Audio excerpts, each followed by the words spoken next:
Who is the biggest winner in the 2026 college football transfer portal? Who is the biggest loser? We'll take a look at the teams that did really well and a few teams that didn't do too great in the 2026 transfer portal. And then we'll take a look at the latest news in the Joey Aguilar temporary restraining order case. Did he get the injunction? Will he be able to play in 2026? We'll take a look. And then at the very end, stick around. We will take a deep look at the Missouri Tiger football program. We'll take a spotlight and put it right on the Tigers and Eli Drinkwitz there in Columbia, Missouri. But before we get into it, we got a loaded show today. We got about 3 pages of notes for me to read off of. But before we get into it, I got to make sure I ask you guys to go down and hit the subscribe button, hit the like button, show me your support. Leave a comment. What are your thoughts on the biggest transfer portal winners and losers? Did LSU have a good transfer portal? Did they have a bad transfer portal? Do you like Lane Kiffin going there and bringing some players from Ole Miss?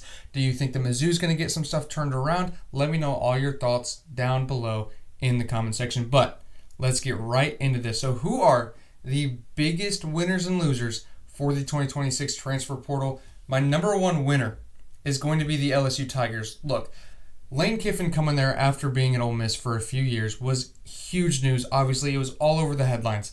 But he also brought a few guys, not a ton. He didn't get Trinidad Chambliss. He didn't get Kawan Lacey. But he got a few guys from that Ole Miss squad that are going to pay huge dividends for LSU next season. First off, you got Princewell Umanmielen, a player who had 9 sacks last year, was up there for All-American honors. Not sure if he got it or not, but he was up there. He was one of the best edge rushers in the country. He's going to come in and make an instant impact on that LSU defense. And then you add TJ Daughtry from Ole Miss, another really good player. He had 98 tackles last year at Ole Miss. He was insanely important on that defense and making sure that they were able to get to the semifinal against Miami, where they ended up falling short, but played a huge role in that defense, played almost every single down. He's a great player and a huge get for LSU. Then you look at a guy like Winston Watkins, a top 300 recruit, didn't play a ton last year at Ole Miss, but really young and has a ton of potential. He didn't play a lot, but he was around that 4th or 5th option there for the Ole Miss Rebels as a true freshman. He's only going to grow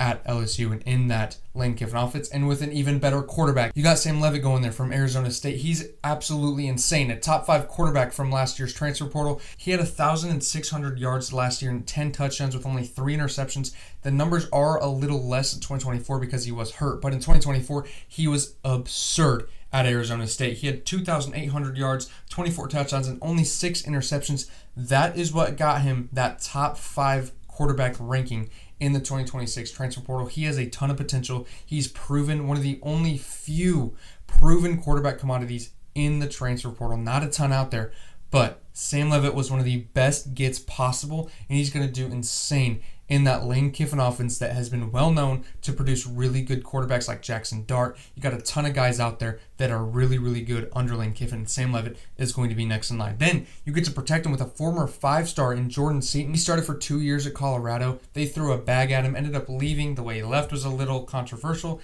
but he leaves there, goes to LSU, and he's going to be that starting offensive tackle to protect Sam Levitt and that new quarterback. He is going to pay huge dividends for that LSU offense. Now, then you also look at the receiver room. You got a guy like Eugene Wilson, who was a former top 100 recruit. Didn't play great at Florida, but that was only because he was injured a lot. A lot of low numbers on the 200 yards in those first few seasons there.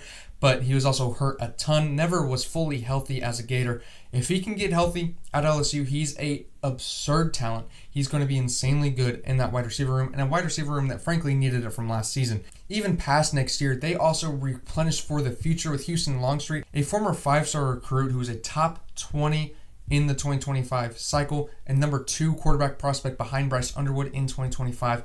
He is an insane talent. He's going to go there, sit a year behind Sam Levitt, and then take over in 2027 and beyond, and gives that LSU quarterback room so much more potential. Even if, Sam Levitt does have that injury going into next season, not 100% sure how healthy he's going to be. If he's not, Houston Longstreet is a huge get that will be able to back up Sam Levitt in case that injury does continue to bother him in 2026. So Houston Longstreet is a huge guy, not only just in 2026, but going forward 2027, 2028, if he decides to come back for that year. He is going to be a huge player in that Lane Kiffin offense, and Lane Kiffin really got the guys that he wanted. They have a ton of guys in the transfer portal. They got over 40 commits. So there's a ton of guys on here that I'm not even listing that are going to be really, really good for LSU. They were the biggest transfer portal winner, in my opinion, out of any team in the country. I think they did a really good job at replenishing the talent that they lost and taking guys that Lane Kiffin knows and Lane Kiffin will be able to fit into his systems extremely well. Not to mention, they're also bringing back that defensive coordinator. He's going to be really good. He could have went and took in jobs elsewhere. Could have had head coaching jobs at other programs. He's a huge retention for LSU. They're going to bring him back. Lane Kiffin's still in place, bringing Charlie Wise over. There's a lot of good coaches in the building there at LSU that are going to be able to take advantage of this really good transfer portal class that they just got. Now, one of my biggest losers of the transfer portal, and it does not please me at all to say this, but Iowa State had a really, really, really rough transfer portal go. They lost 52 players just to the transfer portal, and I think over half of them are just going to Penn State following Matt Campbell alone. They lost a ton of guys, but not only did they lose a ton of guys, but they lost important players. They lost guys like Jontez Williams, Jeremiah Cooper, and Marcus Neal, all from the secondary.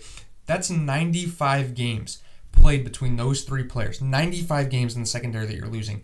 You're not going to be able to replace that kind of experience. Those three guys were essential to the success that Iowa State has had over the past few seasons under Matt Campbell. And the fact that you're losing experience like that is really going to hinder your ability to win games in 2026. Now, they also lost Rocco Becht, their starting quarterback. He has 43 starts, 9,000 career yards, and 64 touchdowns. That dude's a gamer. He will go out there and put you in a position to win every game that you're in. He will have you close. He will fight and scrap and give everything that he possibly can for you to go out there and win a football game. Losing a guy like that, losing a leader like that in Rocco Becht is going to hurt you a ton. They lost so many guys. I didn't even mention Abu Sama and Benjamin Brahmer, two key players on the offensive side of the ball. The running back in Abu Sama had a really good year. Benjamin Brahmer has developed into a really good tight end for Iowa State. They're all gone. All of those guys are gone. Most of them are following Matt Campbell to Penn State. I think a few guys are going to USC. I mean, it's just really tough out there if you're an Iowa State fan. They lost so many players, and they really didn't bring a ton back in. So I think that they're going to have a huge issue replenishing that talent that they lost because their recruiting hasn't been great there at Iowa State. If they were recruiting good guys, they just followed Matt Campbell to Penn State this year. So it doesn't really change the fact that they're losing a ton, and it's going to be really hard for them to replace him in 2026. But I didn't think that Iowa State would really be that good under Matt Campbell. Not anything against Matt Campbell, it's just Iowa State historically has been very good. So maybe, just maybe, they can get it turned around and hopefully go back to winning games like they were under Matt Campbell, but it's going to be really hard with the amount of players that they just lost. Now back to the winners. My second biggest winner in the transfer portal this year is going to be the Texas Longhorns. They got a ton of talent. They did lose a lot of talent, but they replenished it with guys that are better than the guys that left. Raleek Brown, the running back from Arizona State, was insane there last year. He had over 1,000 yards, 1,141 yards, 4 touchdowns, which isn't great. You can have a little bit more, but 6.1 yards per carry. That's a first down every other carry. That is how you get to the end zone. That is how you put together a drive, averaging 6.1 yards per carry. That is a huge improvement over the guys that they had there last year. You know, they had guys like Trey Wisner, CJ Baxter that could have been a lot better. They weren't too great. They didn't produce the way that Texas was hoping last year, so they're going to bring in a guy like Raleek Brown who's going to be really good. But not only are they bringing in a guy like Raleek Brown who had over 1,100 yards last year, they're also bringing in Hollywood Smothers who had 939 last year at NC State, a really good running back. He had 6 touchdowns, and again, 5.9 yards per carry. That's a first down every other play. That is going to pay huge dividends for Texas next year on that offensive side of the ball. They're going to be able to run the ball way better than they were last year, and that is going to be able to take a lot of pressure off of Arch Manning, who had a lot of pressure to do everything last year. You know, the offensive line struggled. The running backs were okay, but they weren't great. Everything was on Arch Manning last year, and those two guys, Raleek Brown and Hollywood Smothers, are going to take the pressure off of a young quarterback who now has a ton of experience starting a whole year. That is going to take a lot of pressure off of Arch Manning going into 2026, and that is going to be able to break that offense, not only just be able to throw the ball a little bit to Ryan Wingo, but also be able to run the ball extremely effectively in the SEC, which is something that they really struggled to do last year. Not only are they adding on the offensive side of the ball, though, they got Rasheem Biles, one of the best linebackers in the portal this year, over 100 tackles, 4.5 sacks, 2 interceptions, and 2 forced fumbles last year. He is a do-it-all kind of guy there at the linebacker position, extremely solid at Pitt, extremely consistent. Anytime he needed a play made, Rasheem Biles was your guy there at Pitt. he is going to come in and make an instant impact, especially whenever they're losing a ton of guys on the defensive side of the ball from last year. You lose guys like Colin Simmons, a ton of dudes that aren't coming back and going to the NFL, or they just straight up transfer. Elijah Barnes, the linebacker there, he transferred, but you replenish him with a guy that's better with Rasheem Biles. He's going to be extremely effective there in that defense just in year one. He's going to come back.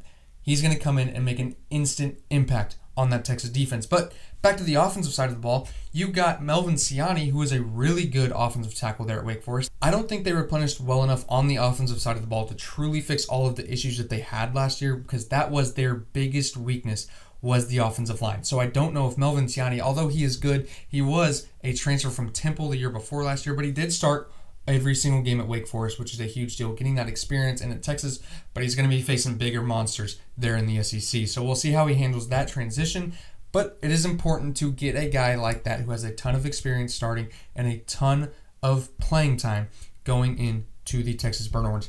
And then the crown jewel of the class, Cam Coleman, one of the best wide receivers in the country last year. He didn't have a guy to throw it to him, so the receiving yards weren't all there.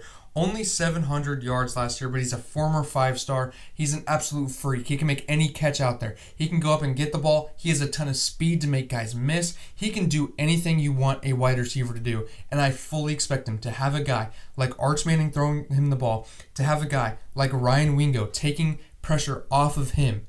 I fully expect Cam Coleman to come in instantly and be one of the best wide receivers in the country. We've all seen it. We've all seen flashes. We've all seen crazy catches that he's made from crappy quarterbacks there at Auburn.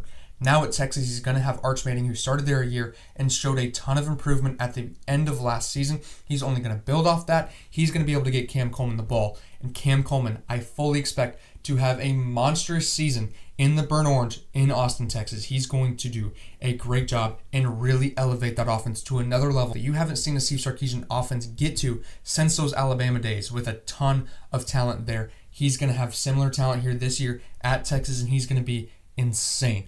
That Cam Coleman, Ryan Wingo, Arch Manning trio, I fully expect to be the best trio in the country in 2026. That is why Texas is my second favorite transfer portal class. I think that they're going to do great things with the new guys that they got there. Replaced a lot of guys that they lost with better players. So I think that they, in the aggregate, will improve going into 2026. Now let's go back to the negatives. Okay, my second biggest loser behind Iowa State is going to be the Alabama Crimson Tide. They lost a ton in the transfer portal last year, and oh man, it is hard for me to see where they improved. They only got 2 guys in the top 150 players on On3's portal rankings. They did not get enough talent. Look, they got 2 guys on the defensive line. Devin Tompkins was decent there at USC last year, 6.5 TFLs and 3 sacks. If that's your best guy coming in at Alabama, a program with the funds and resources that Alabama has, and your best guy has 6 TFLs and 3 sacks, that's your best portal player? That leaves me with a ton of concern for that Alabama defense, especially whenever you lost guys to Ohio State like James Smith and Quay Rousseau, 2 former 5-stars that were pretty productive. Quay Rousseau was kind of injured a lot. I think James Smith could have been a little bit better, but those 2 guys are former 5-stars, absolute freak athletes that you're losing. That is a big red flag if you're an Alabama fan. You don't want to lose guys like that. Quay Rousseau has been there for a few years, and he was really, really, really reliable when he was healthy. He wasn't relied upon to be healthy, but whenever he was on the field, he was extremely reliable. If he needed a play, he could go make that play. James Smith, he could make an impact on any game at any moment. Even though he wasn't very consistent, he could come through at any moment. He's a big time player. They both go to Ohio State. 2 huge losses. And then you throw in a loss like Isaiah Horton, who was the number 3 wide receiver there last year. He came up huge whenever Ryan Williams really struggled last year, did not have the season that he was hoping for in 2025. Whenever he struggled, Yermy Bernard was really good, but it was Isaiah Horton who showed up. Well, he notices, okay, well, I'm still going to be lower on the depth chart than I want to be, so he transferred to Texas A&M. That's a huge loss for that offense. And then the biggest gripe that I have with that Alabama transfer portal, they didn't get any good running backs, and they didn't get any offensive linemen. Like I said, 2 top 150 players in the On3 portal rankings, both of them were on the D-line. That is not good enough. You did not fix your biggest issue last year. Alabama didn't have a running back over 600 yards, and they only averaged 3.5 yards per carry. That was in the hundreds for rushing yards. That is terrible. They have to improve that next year, and they didn't get the personnel to do it. So someone's going to have to make a huge jump going into next season. So I don't see how Alabama is going to improve at all next year. They lost a ton of guys. And then you throw on top of this that they have question marks at quarterback. They don't know if it's going to be Austin Mack or Keelan Russell, two guys that were highly rated coming out of high school, but they're very young and don't have a lot of production underneath them already. So it's going to be hard for them to break in new quarterbacks, new starting quarterbacks without a run game. That's going to put a ton of pressure on two young guys that don't have many starts, no matter who it is, whether it's Keelan Russell or Austin Mack. They're both going to struggle because they don't have that run game to lean on. That was like we just talked about with Arch Manning. He struggled a lot because he did not have a run game behind him to fall back on. He knew that he had to make a play no matter what was happening on the field. He was the one who had to make a play because the running backs couldn't. Two new quarterbacks going into this next year without a run game at Alabama, that's a recipe for disaster. And I really struggle to see how they're going to improve that at all without guys in the transfer portal, without guys that are going to be good out of the transfer portal. I'm really worried about that Alabama offense next year. I just don't see a way that they improve off of what they did last year without getting guys that they needed to get. So one of my biggest losers in the transfer portal was going to be the Alabama Crimson Tide. But now, a team that has flown a little bit under the radar, the Oklahoma State Cowboys had a really, really good transfer portal class. They got 3 top 50 guys. Compare that to Alabama, like I was just talking about. They had 2 guys in the top 150. Oklahoma State had 3 in the top 50, and 2 of them are in the top 20. Let's look at these 3 players. They are insanely good, and all 3 of them are coming from North Texas, the place where Eric Morris was just a year ago and had a ton of success there.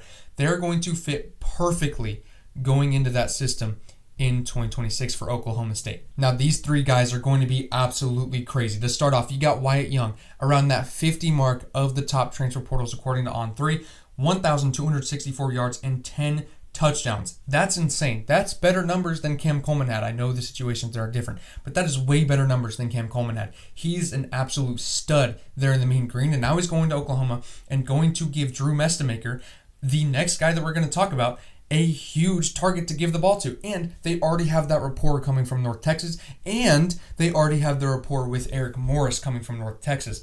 Those 2 guys are going to make a huge difference in turning around that Oklahoma State program. Now, like I just said, Drew Mestemaker is coming over from North Texas. He was crazy last year. He was the passing yards leader in the country with 4,379 yards. Drew Mestemaker was crazy good at North Texas. He's going to be really good, like I just talked about, continuing in that system under Eric Morris. You look at guys that have done this already. Go look at a guy like John Mateer, who was really good last year under his offensive coordinator that he had at Washington State, went with him to Oklahoma. Beginning of the year, he was great. There are countless guys out there that are following their guys from program to program and having a ton of success. And I think that Drew Mestemaker is going to just be the next in line there. He's going to be really good at Oklahoma State and turning that program around, man. They were terrible last year. Then you bring in a guy like Drew Mestemaker, who was one of the best quarterbacks in the country, especially he was probably the best group of 5 quarterback last year. He's going to be crazy good there for the Cowboys. He's going to be crazy good. I cannot wait to watch what he does. He already has that guy Wyatt Young to throw the ball to.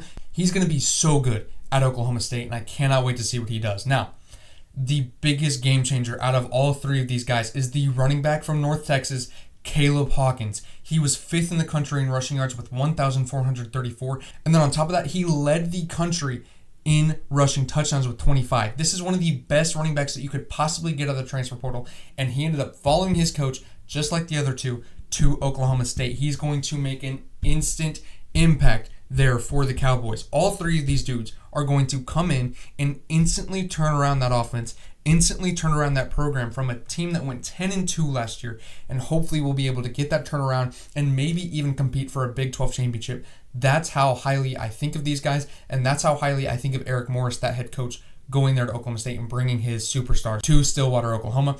I cannot wait to see what they're going to do. That's why they're in my top 3 for the transfer portal winners in 2026. They have a ton of guys coming there that are going to make a huge instant impact, that are going to be great under Eric Morris. But those are my winners and losers for the 2026 transfer portal. Let me know your thoughts down in the comments. Who are your guys' biggest winners that I didn't talk about? Who do you guys think really lost a ton in the transfer portal. Let me know your thoughts down below. Really curious to hear your guys' thoughts. Some of the biggest news of the college football offseason just dropped. Joey Aguilar is not going to be able to play in 2026. His injunction was denied by the court there in Tennessee, and in my opinion, rightfully so, okay? He was just trying to get those JUCO years that he had to not count, and I don't think that that's really fair, okay? There's no precedent in the history of college football that says that someone should not have their JUCO years count, right? If you go look at Trinidad Chambliss, right, he was able to say, well, he did have medical issues his first couple years at Ferris State. He did have those issues. Whether it really impacted or not, at least that was there. Joey Aguilar was just trying to argue that my years shouldn't count. Yeah, I played, but they shouldn't count because they were a different level. They just shouldn't count. Well, okay, no, that's not how this works. No one has ever been able to get away with that. And besides, I think Diego Pavia kind of did, but the COVID thing, that was a little different. Joey Aguilar, in my opinion, did not deserve to have another year. I think he's just trying to come back for the money. And granted, I would too. If I were in his position, I would do the exact same thing. I can't fault him at all for wanting to come back and make millions of dollars in football. But I don't think he really deserved it just because he did play those years at JUCO. Trinidad Chambliss didn't play those years at Ferris State because he was hurt. He didn't even dress out. That is why Trinidad Chambliss did deserve to have that injunction granted, because I think that there is a case to make that he did deserve to have that medical redshirt his sophomore year. In Joey Aguilar's case, I don't think he really ever stood a chance in court to win that argument, so I'm glad that they didn't give him that injunction. Now, hopefully what that does is bring a little bit of stability to the eligibility rules that the NCAA has. I'm really hoping that this going forward will show teams and show players, hey, maybe it's not going to work. Maybe spending a ton of money on attorneys, on lawyers, maybe this isn't the best investment because it doesn't look like we're going to win. And I'm really, really, really glad that this went the way that it did. Just like I'm really glad that the Charles Bediako case went the way that it did. So, in the grand scheme of things, we're looking at 3 really big lawsuits in college athletics. Charles Bediako, he lost. Joey Aguilar lost. And Trinidad Chambliss won. So I think that those played out the way that they were supposed to play out. And I'm hopefully going to go forward seeing a lot of players deciding not to try and go after these rules that the NCAA has, because it isn't going to work. Joey Aguilar did not work. Trinidad Chambliss did, but Charles Bediako didn't. So hopefully a lot of these guys just don't even try. Just go after the pros. You're a professional. Go off to the NFL. Go make a ton of money and go try and be great in the NFL. I'm not rooting against these guys. I'm not rooting against Joey Aguilar. I'm not rooting against Charles Bediako. Not rooting against these guys. I just don't think that they should be in college football. Now, Trinidad Chambliss, on the other hand, he at least had, like we just talked about, he at least just had that little bit of an argument to say, well, I didn't play, I was hurt. So, and if the NCAA didn't grant it then, I don't know why they didn't. He did have tonsillitis. I don't think it's coincidence that once he got rid of the tonsillitis, then he dominates the SEC the next year. So, I completely understand why the courts went the way that it did, and in my opinion, I think they went the right way. Now, let's talk about on the field for Tennessee, all right? Where does this leave the Tennessee Volunteers going into next season? This gives us our second biggest quarterback battle of the country.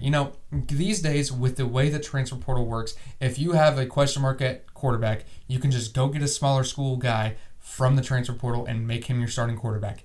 Not so much for these two programs, Alabama and Tennessee. Austin Mack versus Keelan Russell, and then George McIntyre versus Faison Brandon. These two quarterback battles are going to be the talking point of most spring ball episodes that we have. A lot of fall camp episodes are going to be centered around these two quarterback battles because they are huge and you don't see a lot of them anymore.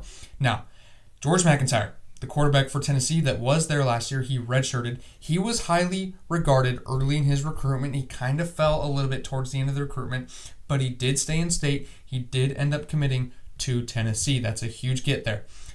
Does that experience give him the opportunity to have the edge over a guy like Faison Brandon, who is a top 5 recruit, the number 2 quarterback according to 24/7 Sports? He is going to be an absolute superstar. Is it this year? Or is it the year after? Is it the year after that? If he doesn't win the job this year, does he transfer?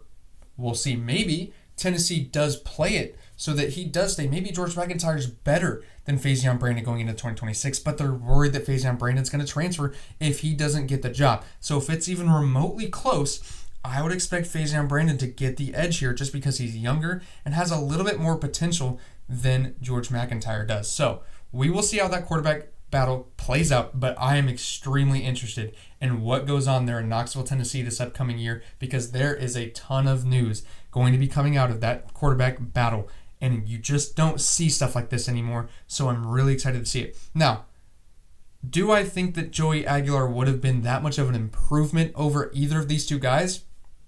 Not really. Joey Aguilar did have his moments last year. You go look at the Georgia game. He willed Tennessee into overtime against Georgia. That was amazing to watch, but he kind of struggled here and there at times. He's not that guy that's going to be able to put his team on his back and go win a game. You know, like he can put his team on his back and go compete in a game, kind of like a Rocco Becht, right? But I don't think that he's that kind of guy that can go out there and just take over a football game and win it for you. I don't think he's going to be able to do that like Trinidad Chambliss did against Georgia in that quarterfinal game. I don't know if he's that kind of guy. I do think that Faison Brandon and George McIntyre both have that kind of potential, though, to be able to put that team and will them to a victory. They're both very highly touted recruits. They both have a ton of potential, a ton of upside. I think they both have the ability to end up being able to do that in the future. Are they there yet? Not quite sure. It's hard to rely on a redshirt freshman, or a true freshman for that matter, in a spot like that. So we'll see. We will see. But I'm really, really, really, really curious to see how that quarterback battle goes in Knoxville, Tennessee. Last but certainly not least, I want to take a microscope and put it on my in-state school, the Missouri Tigers, okay? Every single episode of Scoring from the 50 in the offseason, I want to take a microscope and really zoom in on every single program that I possibly can get to and make sure that everybody knows where each program's at and make sure that everybody knows where the program is going, okay? So, in this episode, we're going to take a look at the Missouri Tigers. Now, the past few years have been some of the best years in Mizzou program history. After going 6-7 in 2022, they then made a huge jump to 11-2 in 2023, and then they beat a blue blood Power 5 Ohio State team in the Cotton Bowl, and that was a huge win for Eli Drinkwitz and the Missouri Tigers. They would have been a playoff team that year and would have made a lot of noise that year with Brady Cook and a bunch of dogs there for the Missouri Tigers. They would have been a playoff team if the 12-team playoff was still in effect in 2023. It wasn't yet, came in the year after. They would have been really good and could have competed for at least a semifinal to a quarterfinal appearance. They were one of the best teams in the country that year, and that was the pinnacle of the Eli Drinkwitz stint so far. Now, it has been a steady decline. They were still really good in 2024, made the Music City Bowl. They went 10-3. I think they went 9-3 in the regular season, so not quite as good as they were in 2023. But 2024 is still an amazing season for the Missouri Tigers, going 10-3. 2025 got a little derailed. Bo Perbula comes in, and he was really good to start the season. You could see Missouri making the college football playoff last year at the beginning of the season. They won a few big games. They were right there late with Alabama. They could have won that game. And then they go to Vandy, must win, gotta have it. And then Bo Perbula gets hurt. That was one of the biggest heartbreakers that Mizzou has seen in a long time. Completely derailed the season. Then a true freshman, Matt Zollers, comes in and he struggles a little bit. He looked good against Vanderbilt. His QBR against Vandy was 91.7. That's pretty good. You can live off that. But man, did it drop off after that. 16 QBR against Texas A&M. 28 against Mississippi State. And 22.4 against Virginia in the bowl game. That is unacceptable if you're Matt Zollers. And I think that end of the season for Matt Zollers is what prompted Mizzou to go get a guy like Austin Simmons. Now, is Matt Zollers going to be the guy? Maybe not this year, but is he going to be the guy moving forward? He's a former 5-star, but he then dropped out of the 5-star range towards the end of his recruiting cycle. He was then still a top 100 guy, so still very, very highly recruited. A lot of guys wanted this guy out of high school, but man, did he struggle last year. He is still very young. Okay, he's a true freshman last year. He's going to probably sit a year behind Austin Simmons for 2026, and he's going to learn a lot. He's going to be able to develop. He's going to be able to refine his craft working as the backup, kind of like a Dylan Gabriel did, kind of like a Dante Moore did. A lot of these guys recently that have been really good. Go look at CJ Carr. A lot of these guys that have been really good recently sat a year and then started, and I think that that's going to be perfect for Matt Zollers, sitting behind Austin Simmons, a guy that can go and make a lot of plays with his legs, and he's really good. Look, Austin Simmons would have been the guy at Ole Miss if he didn't get hurt. He was the starter at the beginning of the year for Ole Miss and that team that was a quarterfinal team. And then, he gets hurt. Trinidad Chambliss comes in and he balls out. You can't take the job away from Trinidad Chambliss. You got Wally pipped. Just not a great situation for Austin Simmons. He's a good player. It's just that Trinidad Chambliss was that guy at Ole Miss last year, so it's hard to beat that out. He's still really good. He's a lefty southpaw. He's going to be really good in that Mizzou offense, and I think he's going to do a great job, especially whenever they also added another guy from Ole Miss in Caden Lee, who had 635 yards and 3 touchdowns as only the third or fourth option there for Ole Miss last season. He was really good. He was very consistent. Whenever you needed a play and, other people aren't open, Caden Lee was usually open. He was really good last year just as a true freshman. He has a ton of potential and has a ton of runway leading up in his career to just improve, and help out Austin Simmons. They already have that rapport there working there, and he's going to be really good to grow and develop for Matt Zollers whenever he eventually does come in and start for the Missouri Tigers. So I am really excited to see what they can do at the quarterback position next year. I think Austin Simmons is going to be their guy, and I think he's going to be really good. Not to mention, they also have Brett Norfleet coming back. He didn't have a ton of yards, but he did have 5 touchdowns. He was extremely consistent, just there whenever you needed him, a very reliable tight end.